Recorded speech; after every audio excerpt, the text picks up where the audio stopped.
Purple Knot. உங்கள் இல்ல திருமணம் இனி உலகெங்கும். திருமண நேரடி ஒளிபரப்புக்கு call 9380993809 or visit purpleknot.com. புலிக்குட்டி 10 அடி பாயும்பாங்களே, நிஜமாவே 10 அடி தான். ஏன்னா ட்விட்டர்னு ஒரு இது இருக்கு இல்லையா, சமூக வலைதளம், அதில் நான் ஆக்டர் மோகன் ராமன் இருப்பேன். வித்யூ எனக்கு ஒரு 50,000 பேர், 10 வருஷமா என்னுடைய டோட்டல் 50,000 பீப்புள் ஃபாலோவிங் இருக்கும். 48 50 அவளுக்கு 5 லட்சம் பேர். ஆமா. ஸோ எதுக்கு சொல்ல வரேன், நம்ம ஒரு அடி பாஞ்சா புலி குட்டி 10 அடி பாயணும், நிஜமாவே 10 மடங்கு தான் அவ. எனக்கு எவ்வளவு சந்தோஷம். ஒரு காமெடி சொல்லணும். நானும் சரளாவும் பேசிட்டு இருக்க போது மோகன் ரொம்ப க்ளோஸா தான் பழகுவாப்புல என் கூட. ஆனா என்னன்னா மகளை விட்டு என்ன காலி ஏன் அவன் சொல்லிச்சு அந்த மாதிரி எண்ணத்துல சும்மா காமெடி சொல்றேன். அருமையா பண்றாப்புல வித்யா, ரொம்ப நல்லா அவங்க நிறைய படங்கள் நான் பாக்குறேன். எல்லா பெரிய படங்கள்லயும் அந்த வித்யா அவளுக்கு எல்லாமே. நான் முதல்ல சொன்னது ஒரு மேட்டர் கம்ப்ளீட் பண்ணிடுறேன். ஏன்னா பல பேர் அதுக்கு வெயிட் பண்ணுவாங்க. கமல் சார் சொன்னார்னு சொன்னேன்ல, எனக்கு எது பலம் நினைச்சேனோ அதுதான் உனக்கு பலவீனம்னு. நான் என்னதை பலம் நினைச்சேன், நான் இப்போ உங்கள் செட்டில் உட்காந்துருக்கும் பொழுது தான் வாசு வந்தாப்புல, பி வாசு. என்னடா மேக்கப் போட்டு இங்கே என்னடா பண்ணுற அப்படின்னாரு. இல்லை நடிக்கிறேன்னு. ஓ, நடிக்க வேற போறியா நீ? ஆமான்னு. அப்போ வா என்னை பாருன்னாரு. அதுலேருந்து தான் அவர் படம் எல்லாம் கண்டினியூவாக நான் வந்துச்சு. சேதுபதி IPS அது இதுன்னு நடிக்கும். என்னன்னா அந்த அறிமுகமும் நம்ம கருப்பு வெள்ளை செட்டில் தான் கிடைச்சிச்சு. அதாவது வாசு என்னை நடிகனா பார்த்தது, நண்பனா போக ரோட்ல பார்த்துருப்பாரு. பட் நான் நடிகனா பார்த்தது இங்க பி வாசு உங்க செட்டில் தான். எதுக்கு சொல்ல வரேன், அதை என்னுடைய என்ட்ரி சினிமாவில் ரொம்ப ராயலாக போயிடுச்சு. நான் போய் எங்கேயும் நின்று ஒரு வாய்ப்பு கேட்டு என் ஃபோட்டோ பின்னால் பேர் எழுதி அட்ரஸ் எழுதி, சார் எதாவது நல்ல ரோல் இருந்து அதுவே இல்லை. நேராக உங்கள் இதுலேருந்து அனந்த் கூப்பிட்டு போய் கேபி சார் அறிமுகப்படுத்தினாரு. உன் செட்டில் நீ எனக்கு ஒரு வாய்ப்பு கொடுத்த தியாகு ராம்குமார் தான் என்னை முதல்ல தூக்கி விட்டு எனக்கு எல்லாரோட அறிமுகத்துக்கும் காரணம் அவங்க தான். வாசு, சந்தானம், ஆமாம், ராதிகா, குட்டி பத்மினி டிவியில் இப்போ சக்கப்போடு போட்டுட்டு இருந்தா அவங்களுக்கும் பண்ணியாச்சு. என்ன எல்லாமே என்ட்ரி எனக்கு ராயலாக வந்துருச்சு. முதலாளியோட டைரக்ட் லிங்க் வந்துருச்சு. அப்போ கமல் சொன்னார், நீ கஷ்டப்படலையே மோகன் அப்படின்னாரு. என்னன்னு, ஒரு வாய்ப்புக்கு உன் முகம் எப்படியாவது இந்த திரையில் தெரிய வேண்டும் அப்படின்னு ஒரு வெறியோட வயிற்றுல ஒரு பெரிய நெருப்பை எடுத்துக்கிட்டு நாங்கெல்லாம் சுற்றி இருக்கோம். உனக்கு எல்லாமே ஈஸியா அமைஞ்சிருச்சு. அந்த கமல் சார், கமல்ஹாசன் சொன்னது, அந்த அந்த அந்த முயற்சி, அந்த தீவிர முயற்சி, அந்த தேடல், அந்த ஒரு ஒரு ஒரு பசி, அதெல்லாம் இல்லாம உனக்கு தானா வேலைக்கு சாதாரண சாப்பாடுல பிரியாணி சாப்பாடை போட்டாங்க. ஸோ உனக்கு அந்த வெறி வரவே வராது. அதனாலயே நீ கேரக்டர் ஆர்டிஸ்டா தான் இருப்ப. அடுத்த படிக்கு போறதுக்கு ஒரு பெரிய அடி வயத்துல நீ சின்ன வயசுல கஷ்டப்பட்டிருக்கணும் அப்படின்னாரு. நான் என்ன சார் பண்ண முடியும், இந்த மாதிரி குடும்பத்தில் பிறந்து நான் எப்படி சின்ன வயசுல கஷ்டப்பட்டிருக்கணும், அதுதான் உன்னுடைய மைனஸ்னாரு. நான் ப்ளஸ்ன்னு நினச்சிக்கிட்டு இருந்தேன். ஒரு ஷெட்டுக்குள்ள நான் பார்த்துருக்கேன் நிறைய நம்ம சினிமாவில் இந்த அவமரியாதை எல்லாம் நடக்கும். அதாவது ஒருத்தர் வந்துகிட்டு இருப்பாரு, யார் சார் நீங்கள் எங்கே இங்கே வராதிங்க, இதில் ஹீரோ வர இடம், நீங்கள் அங்கே போங்கம்மா. என்ன அந்த கேள்வியே கேட்டதில்லை. அது கேப்டன் விஜயகாந்தாக இருக்கட்டும், ரஜினி சாராக இருக்கட்டும், யாராக இருந்தாலும் என்னை பிகாஸ் என்னுடைய பேக்ரவுண்ட், என்னுடைய இதனால எல்லாரும் என்னை அலோவ் பண்ணுவாங்க. நான் அவங்களோட உட்காந்து சாப்பாடு சாப்பிடுவேன் எல்லாம். பட் ஒரு பெரிய பேங்க்ல ஜெனரல் மேனேஜராக இருப்பார். அவர் எந்த ஒரு சீனில் நடிக்கணும்னு வந்திருப்பார். அவர் போய் சரி லஞ்சில் போய் விஜயகாந்த் பார்த்து ஹலோ சொல்லலான்னு வந்துட்டு இருப்பார். அவர் அந்த டச்சப் பையனே வெளியே தோற்றிடுவோம். இது இந்த அவமரியாதை, இந்த அவமானங்கள் எதுவுமே நான் ஃபேஸ் பண்ணாமல் நான் வந்ததுனால கமல் சொன்னார், இதுதான் உனக்கு மைனஸ். உனக்கு லைஃப் ஈஸியாக போச்சு, இது ஒரு நீ ப்ளஸ் நினச்சிக்கிட்டு இருக்க. சினிமாவில் அந்த அந்த கஷ்டப்படணும், அந்த அந்த அப்படியே வெறி உள்ள ஒரு ஒரு நெருப்பா எரிஞ்சுக்கிட்டு இருக்கணும். எப்படி அது இல்லாம உனக்கு சும்மா ஐஸ் கோல்டா கொண்டாந்து ஜில்லுன்னு ஒரு ஐஸ் வாட்டர் கொடுத்துட்டாங்க முதல்லயே அப்படின்னாரு. யோசிச்சு பார்க்கும்பொழுது அதுல ஒரு பெரிய உண்மை இருக்கோ என்னவோ தெரியல. பட் எனக்கு பயணம் வந்து உண்மை மோகன்ராமன். அதாவது நாங்கெல்லாம் சேர்ந்து கூட கமல் வீட என்ன சொல்லுவோம்னா, இந்த பழைய காலத்துல இந்த புகை வண்டி இருந்துச்சுல்ல, அப்போ அந்த இதெல்லாம் வாரி அதுக்குள்ள போடுவாங்க, கரிய வாரி அதுக்குள்ள போடு, இந்த கங்கு வந்து ரெட்டிஷா அப்படி எரிஞ்சுக்கிட்டு இருக்கோம். அதுலதான் ட்ரெயினே போகுது.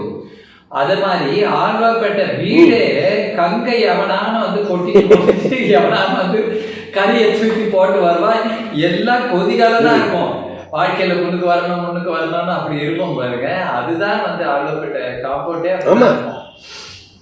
அந்த காம்பவுண்ட்ல இருந்தவங்க பாதி பேர் நம்ம நண்பர்கள் தானே. இப்ப சந்தான பாரதியா இருக்கட்டும், PC ஸ்ரீராமா இருக்கட்டும், நீங்களா இருக்கட்டும், கமல் சாரா இருக்கட்டும். இதுல என்னன்னா ஒரு மிக அற்புதமான ஒரு நிகழ்வு என்னன்னா, எனக்கு கமல் சார் சொன்ன பிறகு அது ஒரு மைனஸ், இன்னைக்கும் எனக்கு அது ஒரு பெரிய மைனஸா படலை. ஏன்னா இந்த சினிமா துறைங்கிறது வந்து நீங்க சொன்ன மாதிரி முதல்ல சொன்னீங்க இல்லையா, வக்கீல் துறை இந்த மாதிரி துறையிலிருந்து வந்த ஒரு நபர் வேற விஷயத்துல வந்து நல்ல படிப்பு வச்சுக்கிட்டு MBAங்கிற ஒரு மிகப்பெரிய ஒரு டிகிரியை வச்சுக்கிட்டு போஸ்ட் கிராஜுவேஷனை வச்சுக்கிட்டு இதுல நான் தாக்கு பிடிக்கணும்னா நிச்சயமா எனக்கு வந்து சாதாரணமாக வந்து அந்த அனுபவம் நடந்துருந்துச்சுன்னா ஒரு படமும் அந்த படத்துல ஷூட்டிங் முடியறதுக்குள்ள என்னை வந்து இந்த அவமானம் எனக்கு தாங்காது, நான் போயிடுறேன்னு சொல்லிட்டு நான் வெளியே வந்திருக்கேன். ஸோ நான் இன்று இந்த திரையுலகில், சின்ன திரையில், சினிமாவில் சம்மந்தப்பட்டு கொண்டு என்னை சம்மந்தப்படுத்தி கொண்டு இருக்கிறேன்னா அதுக்கு மிகப்பெரிய காரணம் இந்த மாதிரி என்ட்ரி தான். ஏன்னா எனக்கு இருக்கிற என்னோட சென்சிட்டிவ் நேச்சருக்கு யாராவது ஏதாவது சொல்லியிருந்தாங்கன்னா நான் சர்ன்னு கோவப்பட்டு கிளம்பி வந்திருக்கேன். அப்புறம் சினிமா பக்கமே போயிருக்க மாட்டேன். திரு MR ராதாவுக்கு நடந்துச்சுன்னுவாங்க. 1934-38 அவர் ஹீரோவா நடிச்ச பிறகு அவருக்கு அவமானம் தாங்க முடியலன்னு சொல்லிட்டு டார்ச்சர் தாக்கலன்னு வேண்டான்னு வந்துட்டு 1954 தானே ரத்த கண்ணீருக்கு திருப்பி வராரு. 16 ஆண்டுகள் வந்து வனவாசம் வந்துட்டாரு. அது மாதிரி கரெக்ட். இதுல ஒவ்வொருத்தருக்கும் சில வனவாசங்கள், சில அவமானங்கள் வரும்போது அந்த மாதிரி பொங்கி தான் இருக்கு. இப்ப மோகன் உங்கள்கிட்ட வந்து கேட்கிறேன். ஆக்சுவலா உங்களை ஒரு குணச்சித்திர நடிகர்களாக பார்த்துருக்காங்க, எல்லாருமே குணச்சித்திர நடிகர்கள். உங்கள்கிட்ட ஒரு ஹியூமர் சென்ஸோ அல்லது வேற ஏதோ இருக்கும்னு யாருமே கஸ் பண்ணல. ஆனா ராதிகா பயங்கரமா கஸ் பண்ணி இந்த சின்ன பாப்பா பெரிய பாப்பான்னு ஒரு சீரியல், அதுவும் கொதிகாலன்னு ஸ்ரீபிரியா இந்த பக்கம் அவங்களோட ஜோடி போட்டு அது எப்படி அந்த இதை வந்து பேலன்ஸ் பண்ணீங்க? ஸ்ரீபிரியா இந்த பக்கம், நிரோஷா இந்த பக்கம், நம்ம பட்டாபி பாஸ்கர், MS பாஸ்கர் ஒரு சின்ன குழு வச்சு அவ்வளவு பெரிய ஹிட்டு ராதிகா கொடுத்துச்சு. ராதிகா அம்மாவுக்கு நிஜமாவே நான் ஒரு விதத்துல பெரிய நன்றி சொல்லணும். ஏன்னா என்னை வந்து போடணும்னு இந்த ரோல் ஆக்சுவலா வந்து சின்ன பாப்பா பெரிய பாப்பா ஃபர்ஸ்ட் ஆரம்பித்த பொழுது நான் செய்த கேரக்டர் அதை வந்து மதன் பாபு செஞ்சார்ல. கிட்டத்தட்ட 52 எபிசோடு 50 எபிசோடு அவர் செஞ்சார். அப்புறம் அந்த சீரியல் வந்து நிறுத்திட்டாங்க, ராதிகாவே நிறுத்திட்டாங்க. ஏன்னா அதுக்கு வந்து பெரிய வரவேற்பு வரல, அவங்க நினைத்த அளவுக்கு வரல. அதுக்குள்ள சேனல்ல வந்து அந்த ஸ்லாட்டை மாத்தினாங்க, ஏதோ பண்ணாங்க, நிறுத்திட்டாங்க. நிறுத்தி ஒரு கிட்டத்தட்ட ஒரு ஆண்டு வந்து நின்று போச்சு. 2ஆம் முறை ஆரம்பிக்கும் பொழுது மதன் பாபு வந்து சில படங்கள்ல பிஸியா இருந்ததுனால அவங்க ஸ்ரீபிரியா வந்து ராதிகா வந்து அடுத்த வாரமே ஷூட்டிங் போனோன்னு சொல்லிட்டாங்க. ஸோ என்னை கேட்டாங்க. நான் உடனே ஒரு நிமிஷம் நான் கேட்டு சொல்றேன்னு சொல்லிட்டு நான் மதன் பாபுக்கு ஃபோன் பண்ணி இந்த மாதிரி மதன் என்னை கேட்டிருக்காங்க, இது நீங்கள் செஞ்ச ரோலு, உங்களுக்கு அப்ஜெக்ஷன் இருக்கா, ஏதாவது இருந்தால் சொல்லுங்கள், ஏன்னா நான் அப்போ செய்ய விரும்பலை அப்படின்னு.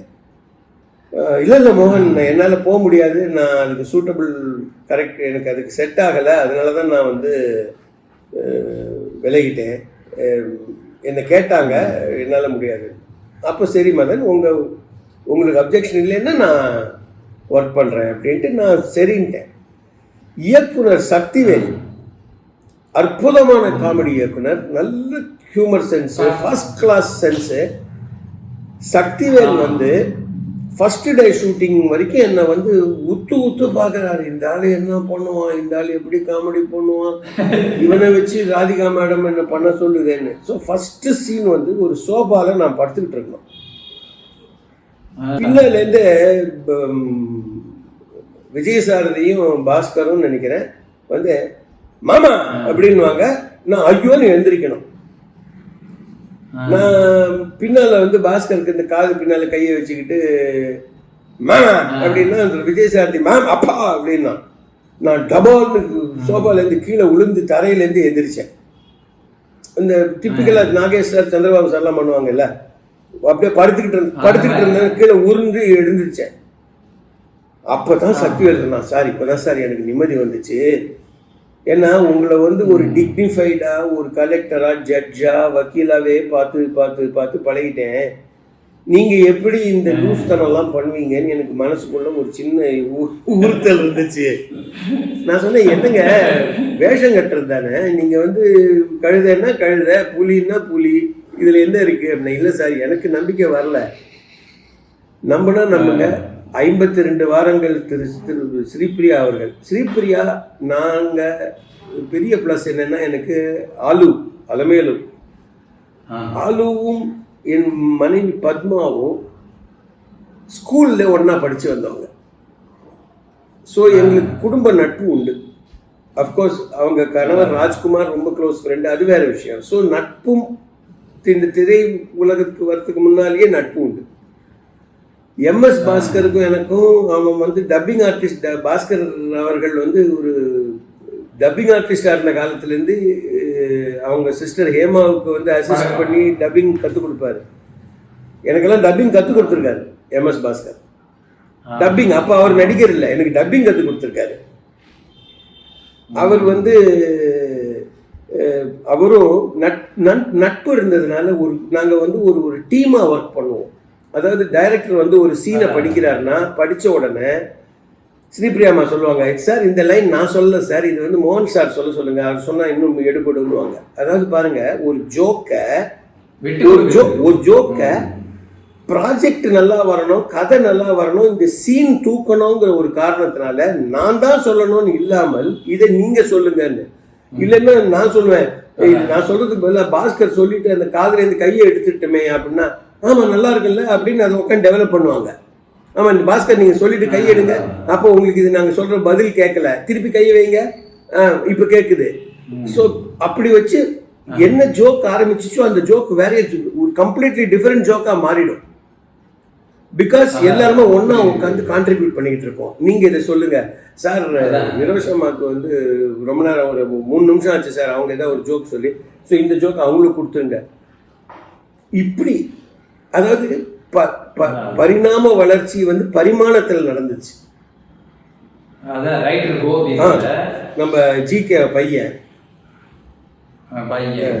ஸோ நல்லா இருந்துச்சு அந்த டோட்டல். சின்ன பாப்பா பெரிய பாப்பா பெரிய காமெடி சீரியல்ல நல்லா இருந்துச்சு. இப்போ கூட எனக்கு வந்து கேட்டாங்க, ஆக்சுவலாக அந்த ஒரிஜினல் அந்த கிரியேஷன் போது, அதாவது இப்படி ஒரு சீரியல் பண்ணலாம் அப்படிங்கிற போது நான் ராதிகா எல்லாமே லண்டன்ல ஷூட்டிங்ல தான் இதோட கிரியேஷனே தொடங்கிச்சு. அந்த மாதிரி லண்டன்ல வந்து சின்ன பாப்பா பெரிய பாப்பான்னு அதுக்கு நேம் வச்சு வந்து லண்டன் கிரியேஷன் வந்தோடனே ஸ்டார்டிங். அதாவது இன்னைக்கு லண்டன்ல இருந்து வந்து இறங்கி மறுநாள் காலையில ஷூட்டிங் அப்படி போச்சு. அது சித்தி எல்லாமே வந்து அப்படிதான் ராதிகா. அதுதான் ராதிகாட்ட என்னன்னா, முடிவு பண்ணிட்டாங்கன்னா மனம் நாளை காத்தால சிலோன் போறோம், சிலோன்ல ஷூட் பண்ணுவாங்க கதை அப்படின்னு. கதை நைட்டு ஃபுல்லா உட்காந்து எழுதி, மறுநாள் ஃப்ளைட்ல எழுதி, மறுநாள் காலையில அங்க போய் டயலாக் எழுதி, அப்படி பண்ண லண்டன்ல போய் எடுத்தது. ஐயோ, அதாவது ஒர்க்ககாலிக், அதே போல வந்து சக்சஸ் மட்டும்தான் அவங்களுக்கு குறிக்கோளா இருக்கும். அண்ட் இன்னொன்று பார்த்துட்டேன் சார், சினிமாவில் வந்து வழவழா குழகுழான்னு பேசுவாங்க, நேராக ஒன்றும் சொல்ல மாட்டாங்க. ஆனால் ராதிகா மேடமும் சரி, அதே மாதிரி லேடிஸில் பார்த்ததுல ஸ்ரீபிரியா மேடமும் சரி, இவங்க 2 பேருமே வெட்டு 1 துண்டு 2, ஓப்பன் எஸ் நோ, பட்டுன்னு பொட்டுல சொல்றது இவங்க 2 பேர் தான். அவங்க கிட்ட போயிட்டு நம்ம ஒன்று சொன்னோம்னா எஸ்ன்னா எஸ், நோன்னா நோ, அவ்வளோதான். ரொம்ப ஈஸி. பார்க்கலாம் சார், யோசிச்சு. அது நல்லது இல்ல மோகன், அது நல்லது இல்ல. இப்போ ஒருத்தர் நினைக்கிறாங்க, அவங்க என்ன நினைக்கிறாங்கன்னு தெரியாம நம்ம வீட்டுக்கு போய் அது 3வது மனுஷன் போய் 4வது மனுஷன் போய் 5வது மனுஷன் போய் அவன் இத்து போய் நம்மகிட்ட வந்து சொல்லி மறுபடியும் கிளாரிபிகேஷன் கேட்டு இதெல்லாம் விட, நீ 4ல இருந்து இந்த சீரியல் டைரக்ட் பண்ணல அப்படிங்கிறதோ, நீ 4ல இருந்து இந்த சீரியல் டைரக்ட் பண்ணு சொல்றதோ, அது வந்து ராதிகாவோட பெரிய பிளஸ்ஸா நான் பார்க்கிறேன். அதுதான் பெரிய பிளஸ். பலார்னு தே ஆர் வெரி போல்டு, 2 பேருமே ரொம்ப போல்டு. ஸோ ஸ்ரீபிரியா மேடம், நாங்கள் சக்திவேலுக்கு பெரிய பங்கு உண்டு. ஏன்னா அவர் தான் வந்து எல்லாத்தையும் எங்கள் எல்லாரையும் லூஸ் மாதிரி பேச விட்டுட்டு கடைசியில் வந்து sir okay sir, okay sir, ஆமாம் நீங்கள் இது போகிறோம் சார், நீங்கள் இது சொல்ல வேண்டாம், இது வேற சீனில் சொல்லிக்கலாம், நல்ல ஜோக்கு இங்கே வேண்டாம், நீங்கள் இது சொல்லுங்கள் மேடம், நீங்கள் இது தூக்கி வச்சுக்கோங்க மேடம், அப்புறமா பண்ணிக்கலாம். இந்த மாதிரி வந்து அந்த நாங்கள் பேசிக்கொண்டு இருந்து டெவலப் ஆன சீனை கட் பண்ணிட்டு அதுக்குள்ள டைரக்டர் எழுத்தாளர் அங்கே இருந்து அதை கிடுன்னு ரிஹர்ஸ் பண்ண இது பண்ணிட்டு அப்புறம் தான் ஷூட்டிங் போவோம். ஸோ இந்த மாதிரி 50. அதே போல இப்போ சக்திவேல் கூட இப்போ ரீசன்ட் பேட்டியில பார்த்தேன், நகைச்சுவை வந்து நகைச்சுவை சீரியலே காணுமே, எங்கேயுமே காணுமே, நகைச்சுவை சீரியல் எனக்கு என்ன எங்கேயுமே காணுமே. ஒரு சின்ன பாப்பா பெரிய பாப்பா 2nd சீசன் ஆரம்பிக்கலாம் அப்படின்னு ரொம்ப வருத்தப்பட்டாரு. கண்டிப்பாக சக்திவேல் மாதிரி ஒரு இயக்குனர், சக்திவேல் மாதிரி ஒரு கிரியேட்டர் தான் கண்டிப்பா. இன்னொன்று சக்திவேல் கிட்ட நான் சீரியலும் நடிச்சிருக்கேன் அவருடைய இயக்கத்தில், ரொம்ப நல்லா பண்றாரு. தெரியும், ஒரு மெகா சீரியலுக்கு உண்டான அனைத்து டைரக்டருக்கு உண்டான அனைத்து விஷயங்களும் தெரிஞ்சு வச்சிருக்காரு. இதெல்லாம் வந்து டக்குன்னு எடுக்கணும்னு என்னவோ அவருக்கு வரணும், அவருக்கு ஒரு விடுவு காலம், ஒரு நல்ல காலம் பிறக்கும்னு நான் நம்புறேன். கண்டிப்பா கூடிய சீக்கிரமே வரும். சினிமாவில் கூட 2 படம் பண்ணாரு, அது கூட சரியா போல. அதனாலதான் அவங்களுடைய தேக்க நிலை கூடிய சீக்கிரம் உடைச்சிட்டு வந்துடலாம். அதெல்லாம் நான்லாம் எவ்வளோ இடத்த கடந்து வந்திருக்கேன், நான் என்ன பார்த்து அவரு நம்பிக்கை. அப்புறம் இப்போ சிவாஜி சார், எனக்கு சாரி சிவாஜி சார் சொன்ன ஒரு விஷயம் சொன்னேன். சில நபர்கள் வந்து நம்மளை வந்து மனசுல வந்து உட்காந்துடுறாங்க. அதில் வந்து பார்த்தீங்கன்னா புரட்சித் தலைவர் எம்ஜிஆர் வந்து ஒரு குடும்ப நண்பர். நான் அவரை சின்ன வயசுலேருந்து சேச்சான்னு தான் கூப்பிட்டு பழக்கம். ஜெமினி சார் வந்து மாமான்னு தான் கூப்பிட்டு பழக்கம். ஸோ இவங்கெல்லாம் விட்டுருங்க, இவங்கெல்லாம் வந்து வேற லெவல் அமரர்கள், அந்த லெவலில் இருக்காங்க. சிவாஜி சார் வந்து நம்ம உட்காந்து பேசி அவரோட ஜோக் அடிச்சு, அவருக்கு என்ன ஹியூமர் அந்த மனுஷனுக்கு, அப்பா கைவீசம்மா கைவீசு சொன்ன நபரா இது அப்படிங்கிற லெவலில் ஹியூமர் பண்ணுவார். அவர் வந்து ஒரு நாள் வந்து வீட்டுக்கு போயிட்டு இருக்கேன், காலையில் ஒரு 9:15 மணி இருக்கும், 9 மணி இருக்கும். என்னடா ஷூட்டிங் இல்லையா? இருக்குப்பா, ஷூட்டிங் இருக்குன்றே, இங்கே வந்து சுற்றிக்கிட்டு இருக்கேன். இல்லைப்பா, ஒரு 10-11 மணிக்கு வந்தால் போதும்னாங்க. நம்ம வீட்டுக்கு எதிர்க்க இருக்கிற அந்த கல்யாண மண்டபத்தில் தான் ஷூட்டிங். அதான் சரி, உங்களெல்லாம் பார்த்துட்டு போகலான்னு. டெய்லி இருக்குதா ஷூட்டிங்? ஆமாம், பஸ் டிவி சீரியல்லாம் டெய்லி இருக்கும். ஓஹோ, சரி. அப்புறம் நான் அப்போ தான் வந்து டாக்டர்லாம் வந்து அவரை செக் பண்ணி இப்படிலாம் பார்த்துட்டு நான் சொன்னேன், இந்த மாதிரி ஹார்ட்டில் வந்து பேஸ் மேக்கர் எல்லாத்தையும் மாட்டிக்கிட்டு இருக்கீங்களே, எப்போ ரிட்டையர் ஆவீங்கன்னு. அதுக்கு திரும்பிப்போ, ஏன் நான் உனக்கு போட்டியாக இருக்கேனா அப்படின்னாரு. ஐயோ இல்லைப்பா, அப்படி இல்லைப்பா, உடம்பெல்லாம் பார்த்துக்கணுமே, எப்போ ரிட்டையர் ஆகுங்க அப்படின்னு யோசிச்சுட்டு, டேய் கணேசன் என்னைக்கு செட்டுக்கு லேட்டாக வரணும் அன்றைக்கி ரிட்டையர் ஆகிடுவான்டாங்க. அது மாத்திரம் இல்லை மனோ, நான் ஒரு செகண்ட் வெயிட் பண்ணி பாஸ் பண்ணிவிட்டு, இல்லைடா அன்றைக்கி செத்துருவான்டாங்க. அதாவது நேரத்தை பொன்னாக கருதி நேரம் தவறாமைய வந்து ஒரு ஒரு வேத வாக்கா எடுத்துக்கிட்டு அவர் வந்து சிவாஜி சார் அவர்கள் வந்து தன்னுடைய கலை பயணத்தை இது பண்ணார். அவர் எனக்கு இந்த கற்றுக் கொடுத்த இந்த 2 விஷயங்கள் வந்து எனக்கு அப்படியே மனசில் உட்காந்துருச்சு. நீ எது வரைக்கும் இந்த ரெண்டும் அருமையான விஷயம் இல்ல, ரெண்டுமே அருமையான நேரம் விஷயம். தவறாத இந்த தொழிலுக்கு நீ வந்து மரியாதை கொடுக்குற வரைக்கும் இந்த தொழில் உனக்கு மரியாதை கொடுக்கும். ரெண்டுமே அருமையான. எடுக்கறா எடுக்கல வந்து ஆமா. உட்கார்ந்து விஐபிஸ் இருக்கிற ரோட்ல நான் பேண்ட் சட்டையை கட்டி மாட்டிக்கிட்டு வந்திருக்கேன். ஏன்னா அப்பெல்லாம் வந்து வசதிகள் கிடையாது. நடுத்தருக்கு தான் ட்ரெஸ்ஸை மாற்றணும். அவருடைய ஃப்ரெண்ட்ஸ் மகேஷ் மியூசிக் டைரக்டர் ஆனது, நான் எல்லாருமே நாங்கள் எல்லாம் ஒரே கேங்கு. அப்போலேருந்து நான் சினிமாவுக்கு 91 வந்ததுலேருந்து மணி சார்ட்ட கேட்டுட்டு இருக்கேன். எப்பா மணி என்னப்பா உன் பாட்டு வரும் ஏதாவது வரும் 91 2021 வரைக்கும் ஆச்சுங்க.